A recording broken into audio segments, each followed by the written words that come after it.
Okay, so this is how my build started out. A slab of basswood and a couple pieces of maple. I took it to the bandsaw and rough cut the body shape on the bandsaw first, getting to within about a millimeter or two of my lines. And here it is, rough cut, real close to where I wanted it to be. Then I attach my template, my body template, to that. I'll take it to the router table and get it down real close to its final shape.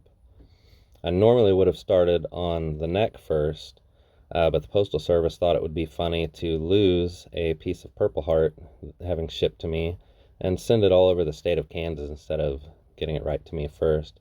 So I decided to go ahead and start on the body first.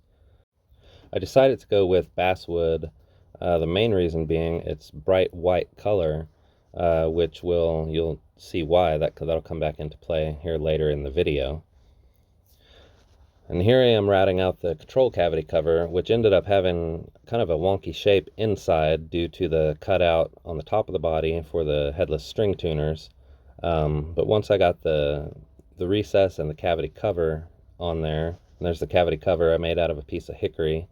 Once I got those on there, it looks a lot better and kind of hides the funky shape of the cavity. Then I went to cut out the recess for the tuners, and there it is.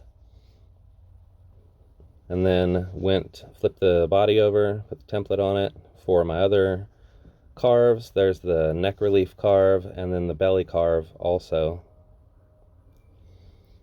There's other pictures of those, and got the cavity painted up. And I really love how that neck relief carve came out on this one. Then I moved on to dyeing the back of the body. I wanted initially to go with a bit of a distressed, natural look to it. Tried it out on several different sample pieces and just couldn't get the look that I was going for. Got really kind of frustrated with it after a while, and then just decided to just go wild and go all out and make the whole back and sides purple instead. So for this process, I was using Kita dye mixed with about a 60-40 solution of water and alcohol. Got the back and sides dyed, and I'll let you watch a little bit of that process, and then we'll move on to what's next.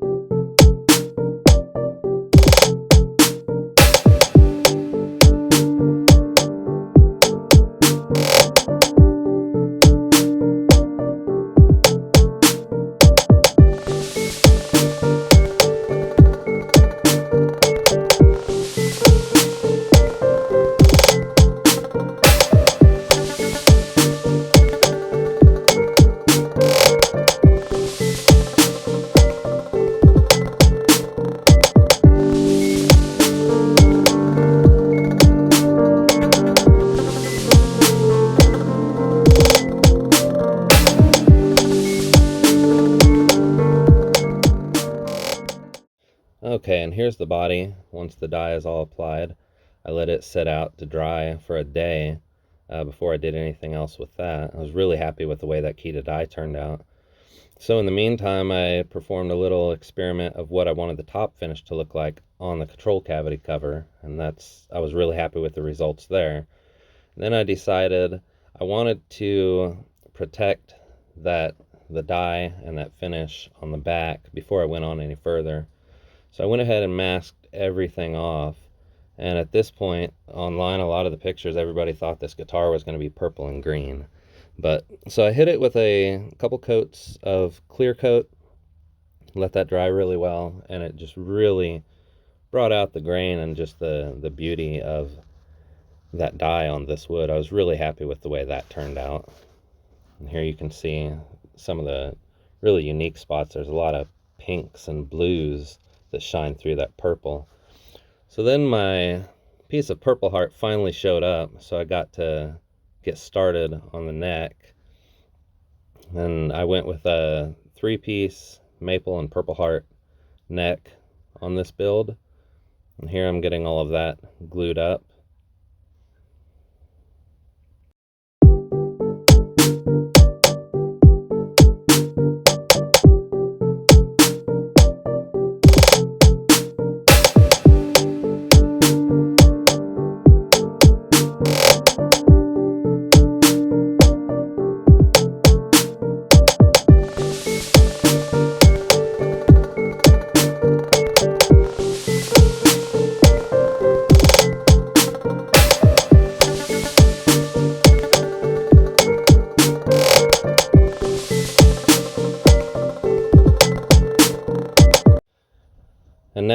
once I've got the neck all glued up and in clamps, I'll let that sit for a day and decided to move on to the fretboard.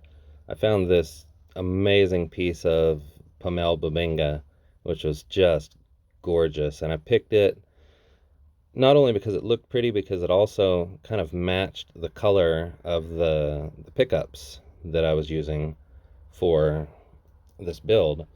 So here, I apologize about the terrible camera angle, but I was routing out the Monkey House logo that was going to be placed on the 12th fret, and there it is. And then I drilled the dots, and here, filling everything in with epoxy, I used a blue pearl, sapphire blue pearl pigment for the Monkey House inlay. And then after I did that, I wanted to put glow dots not only on the fretboard but on the sides. So after this, I will mix up some glow pigment into the epoxy for the dots.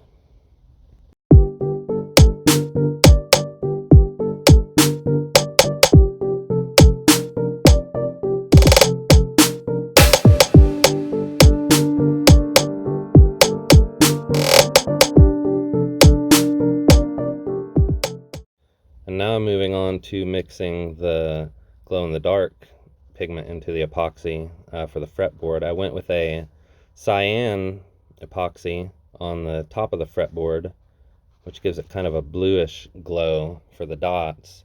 And then I went with a green pigment for the side dots. I thought it'd be kind of a nice touch having them be separate colors. It's kind of funny here at this point. When I was doing the dots, I videoed it and then took several pictures afterwards, and I don't know how I did it, but you can see right there I just skipped a dot, and I didn't realize it until that evening when we were getting ready to go out for dinner. So after we got back from dinner, there's the dot that I missed. So after we got back from dinner that night, I had to mix up more epoxy to fill in the one little dot. So there's the epoxy sitting, and I let that sit overnight for 24 hours to dry on the neck. And so then I moved on to the actual neck itself here, using an edge guide to route out the truss rod channel. I usually use a template set that I have for this part, but I tried it this way for this build instead, and honestly I liked it a lot better. It seemed a lot easier using the edge guide and then cutting out the neck after the truss rod channel is mounted. I'm going to do it this way from here on out. It's just way easier and way more precise doing it this way.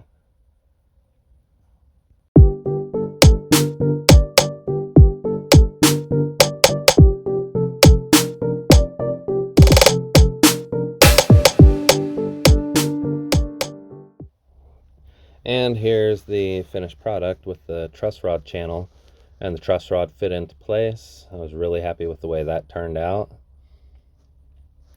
So then next I will take the neck blank to the bandsaw, and same thing I did with the body, cut to within a couple millimeters of my line. Get that as close as I can, just so I'm using the router to remove as little material as possible. It's a lot easier doing it this way than trying to route out huge chunks off the edge of that blank.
once the neck was all routed to shape, I was ready to move on to the fretboard. And here I was giving it a 17-inch radius on the fretboard, getting all that epoxy sanded back, and went ahead and cut the fret slots in the fretboard before gluing it up to the neck.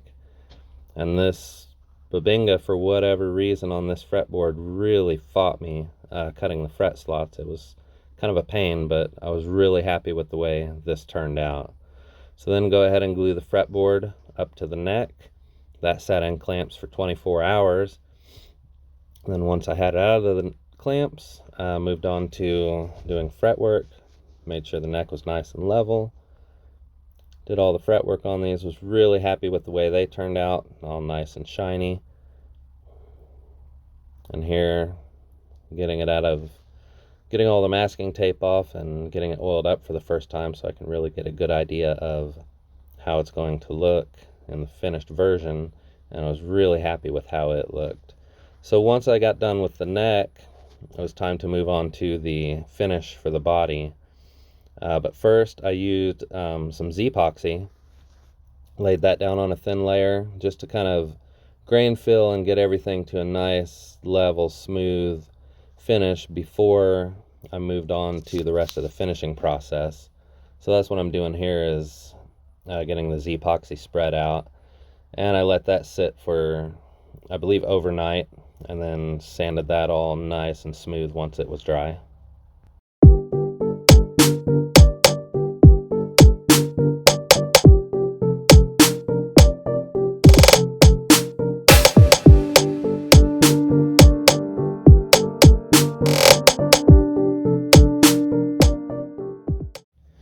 And then once the Z-Epoxy dried, I went to work on the finish itself. I started out with a matte black as a base for this finish.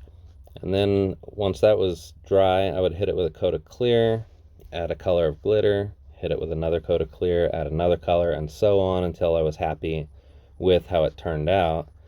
And then, like I mentioned before, I chose the basswood because it's almost pure white, and I was able to route a 45-degree chamfer along the edge to create the appearance of binding, and I think it really stands out, creates a nice separation between the purple and the glitter finish on top, and just really kind of ties everything together really nicely. I was really happy with the way this turned out. So there's going to be several glamour pictures here of how it looked so far before I moved on to masking it all off, getting it ready for the final clear coat. I used a Spray Max 2K for the final clear coat on this, which is nasty stuff, so if you use it, please wear protection. Always get excellent results with this. I was a little concerned when I was spraying the Spray Max. The temperature, it got up to, I think, 63 degrees that day, which is a little more chilly than what I would like to spray that, but it worked, and I'm happy with it.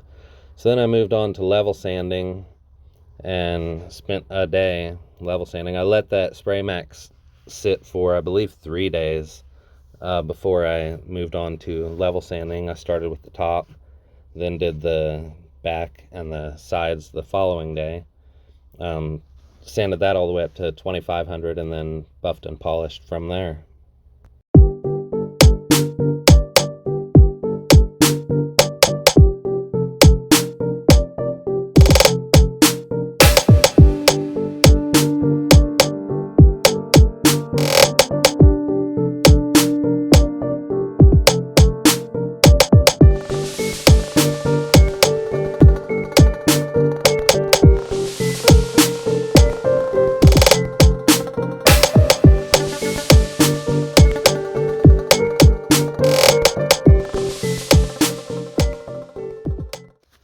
So once the level sanding was all done and everything was polished, I moved on to getting the pickups installed, which were donated from Guitar Marie Pickups, and very grateful for that. And then also got the bridge installed, which was donated from Nova Guitar Parts, and was extremely happy with the whole thing, and I can't thank those guys enough. So that's pretty much it. I will let you guys listen to some more cheesy music to finish this out and see all the finished pictures of my build. Thank you so much for watching.